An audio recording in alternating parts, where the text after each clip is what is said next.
Comme vous avez pu le voir, Google Docs est composé de plusieurs interfaces.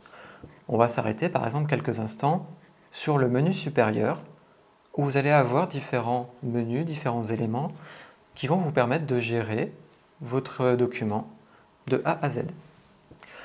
Par exemple, sur le menu Fichier, vous allez avoir les fonctions de partage, vous allez retrouver la possibilité de créer des nouveaux documents, d'en ouvrir, de créer des copies, etc. Le menu Édition est composé d'éléments qui vont vous permettre de copier, coller, couper votre texte, mais également de faire de la recherche dans votre texte, ce qui est plutôt utile lorsque vous avez un document qui est assez long. Le menu Affichage vous permet de régler ce qui est affiché sur votre écran. Donc vous allez pouvoir retrouver la mise en page. Vous avez la possibilité de le désactiver si vous ne voulez travailler que sur le texte brut. Vous allez retrouver également la règle, le plan de document, qu'on va voir un peu plus loin, les sauts de section, qu'on verra également plus loin, et la possibilité de mettre Google Docs en plein écran. Le menu Insertion vous permet d'intégrer des éléments extérieurs au texte dans votre document. On va retrouver bien sûr des images, le tableau, le dessin, les graphiques, etc.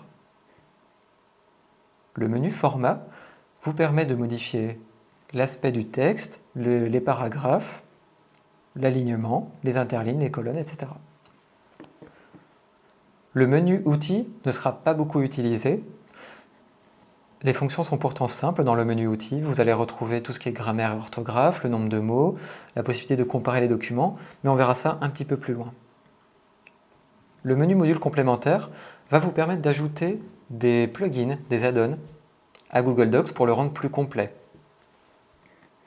Le menu Aide vous permettra simplement de trouver des ressources pour vous aider à composer avec Google Docs.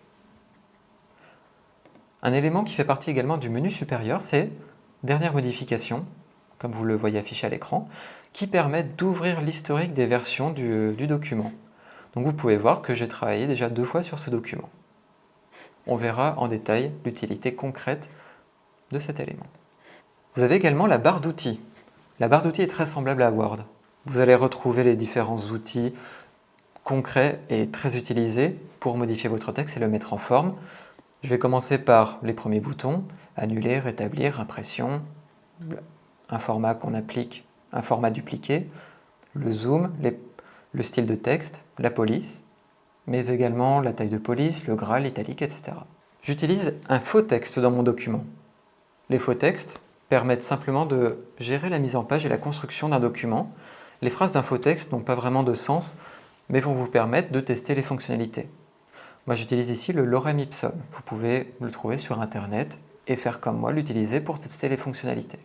Pour la barre d'outils, la plupart des outils vont s'utiliser uniquement si vous avez sélectionné votre texte auparavant. C'est-à-dire que si je souhaite mettre en gras ces 2 mots, Lorem Ipsum, je sélectionne le texte en cliquant sur ma souris et en longeant les différents textes et j'appuie sur le bouton gras. Et voilà. La plupart des outils vont s'utiliser de cette façon.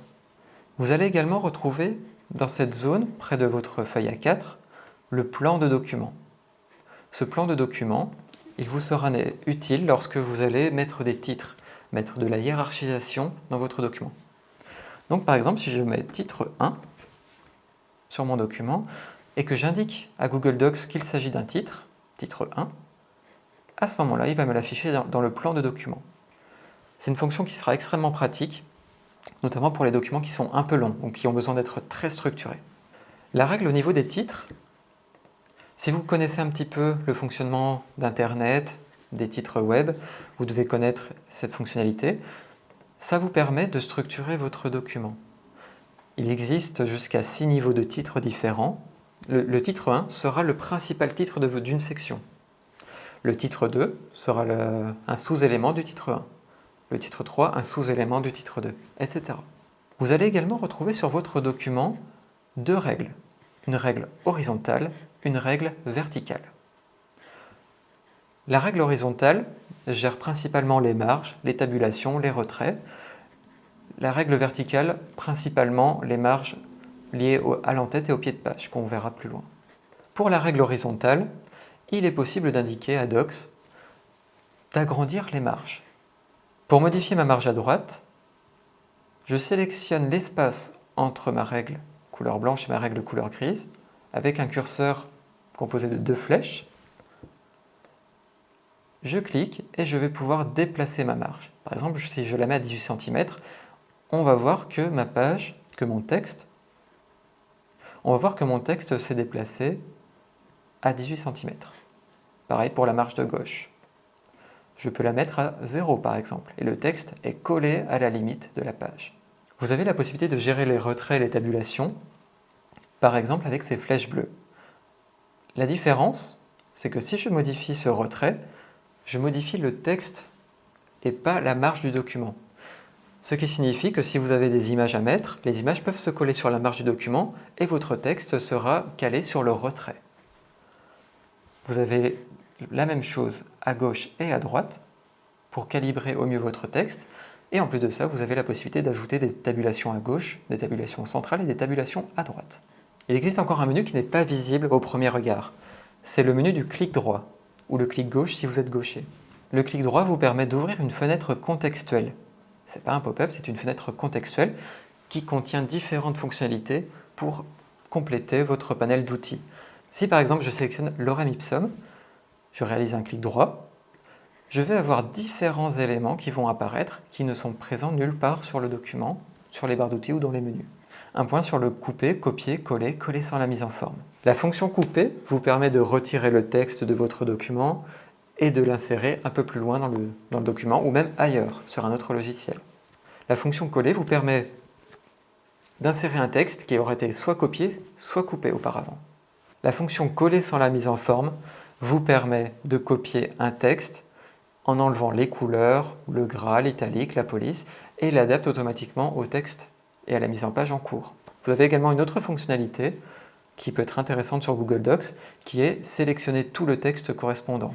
Si par exemple vous avez une dizaine de titres dans tout votre document, vous allez pouvoir les sélectionner tous ensemble très rapidement en cliquant sur sélectionner tout le texte correspondant. À ce moment-là, tous vos titres seront sélectionnés. Enfin, avec le clic droit, vous avez la possibilité d'ajouter un lien. Un lien, c'est ce qui peuple Internet. Un lien, ça vous permet de rediriger un utilisateur sur une page, sur un site Internet. Et ça, on verra la fonctionnalité lien un peu plus tard.